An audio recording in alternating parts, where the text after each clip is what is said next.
بہت تشویش میں ہیں اور اس وقت ہم 4 پوائنٹس پر بات کرنا چاہتے ہیں اور اسی پر مزید آگے ہم معاملات کو لے کے جائیں گے۔ پہلی بات تو ایک دفعہ پھر فوجی عدالتوں کے قیام کی بات اٹھائی گئی ہے۔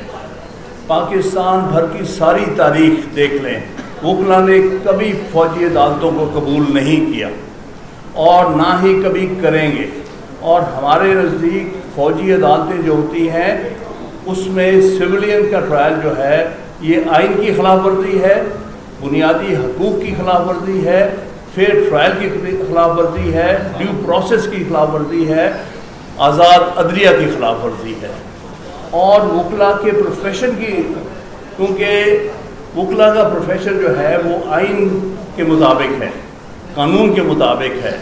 اور قانون وہ ہے جو آئین کے تحت ہے۔ ملٹری کورٹس کی کوئی گنجائش نہیں ہے پاکستان کے آئین کے تحت۔ اس پر سپریم کورٹ کی 17 رکنی یعنی پوری سپریم کورٹ کا 2015 کا فیصلہ موجود ہے۔ انہوں نے یہ کہا ہے کہ ملٹری کورٹ جو ہیں یہ آئین کے اسٹرکچر کے خلاف ہے،